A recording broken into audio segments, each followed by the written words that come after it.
I don't know about you, when I look at the abbreviation of the Dial of Destiny, DOD, the only thing that I can see coming out of that is exactly what's going to happen to the movie on its release date on June 30th. It's going to be nothing more than dead on date. This is Mike Zero. Subscribe if you're new and like this video to see future Star Wars updates. I'm also on Twitter at Mike01. I thank you all so very much for the great and kind support. And let's get right into exactly what's going on here with Phoebe Waller-Bridge. Now, for those of you that do not know PWB, she is the star, apparently, of Indy 5, at least she claims to be. She keeps calling herself the new main role of the Indiana Jones franchise, and specifically in Indy 5, she's a character that leads the way, teaches Harrison Ford's Indiana Jones a couple of lessons, and given that this is described as a very emotional Indiana Jones film that's going to deal more with his feelings and his spirit, stuff like that, this is leading a lot of fans to becoming more and more skeptical about this movie.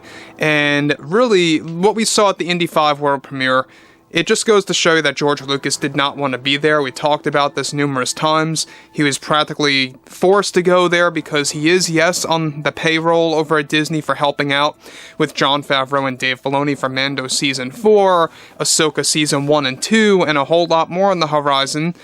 But let's get right into exactly what PWB had to say about Indiana Jones, the Dial of Destiny, and what she had to say to the fans that are standing up for themselves and really raising their opinions about this movie.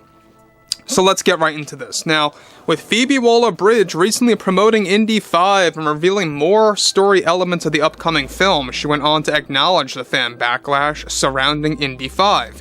She delivered the following: I just think fans, or if they are even fans, need to grow up already. It's just a movie, nothing more than a movie, and literally has no impact on your life. Who cares? It's just a film. Go out for a couple of hours and escape reality and have some fun. People just take things way too seriously, and this is something I had to deal with my role in Star Wars as L3 in Solo. These fans of both Star Wars and Indiana Jones are both similar, as I see it, and I just try to filter them out. They aren't acting like adults when they are and need to stop acting like children. Many of us who worked on this film were already embracing this type of response as we did with Solo. It's all about evolving. Things need to change to keep a franchise alive and well, is what these fans don't understand. Now let me pause here quick, guys, for 1 second before I get to the next thing that PWB talks about. I don't know if you guys recall, but the cringeworthy droid L337 in Solo: A Star Wars Story, and dare I say it, guys, I always cringed at that character. The way she walked in certain scenarios, the way she talked, the dialogue was awful. There's moments in the Millennium Falcon, and I repeat, moments in the Millennium Falcon in the Han Solo film, where L3 literally turns over to one of the characters, I believe it was Kira at the time, and she's asking for equal rights. Equal rights. Equal rights. She must have said it like 7 times in the Han Solo film. With, of course, different outtakes. Phoebe Waller-Bridge, that was her idea, believe it or not, for the Solo: A Star Wars Story movie, to kind of show the message of equal rights in the real world and how she implemented that into the Star Wars universe. It just goes to show you that that's what they're all about. These movies, whether it be Star Wars or Indiana Jones, at least under Kathleen Kennedy's leadership, it's really all about sending a message directly to the fans. It's brainwashing at the end of the day when you think about it. I mean, when you look at stuff like this, especially with Indy 5, of how they're taking over Indiana Jones, you can even see it in that clip. Go ahead and type up Indy 5 clip from Cannes Film Festival. And I've mentioned this before, there's horrible dialogue in there where you can't even understand Phoebe Waller-Bridge, where she says something around the lines of, sounds like love, you can't understand a specific word that she's saying, it's like gibberish, and you can't make it out with the terrible audio that's overlaying it. Not only to that, but to mention that there's horrible CGI in there. Moving on, though. Alright, this is where things get worse. So, anyways, she goes on to say, and I think I did a great job as Helena, leading the way with Indiana Jones in this final installment. Of course, we are discussing a sequel. Alright, that's where I just had the facepalm there, because I don't believe there's going to be a sequel. I don't see a sequel being made, but that's what Kennedy and Phoebe Waller-Bridge are doubling down on. Even Harrison Ford admitted that this is in the talks. Okay, if that's what you want to believe in, that's fine. I just don't see it happening. Moving on. She goes on to elaborate, I'm not sure if it's going to be a movie or a show and whatnot, but we are still figuring that all out. I for certain don't care if these fans show up or not, but we just focus on the positive. Those fans who accept our vision and our creation. As I discussed previously, it's a true work of art that holds and honors history. This film is going to be a great history lesson or an educational piece from real-world struggles.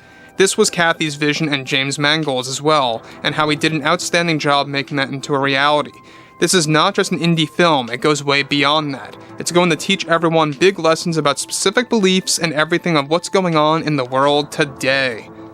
Now, guys, again, this is another prime example of Phoebe Waller-Bridge getting very defensive, much like Kathleen Kennedy got very defensive, when they realize more and more fans are waking up now. Alright? More and more fans are not holding back anymore, because we're reaching a point where it's becoming more and more obvious. And this is in relation to a lot of things that have been happening over the course of the past 5 years.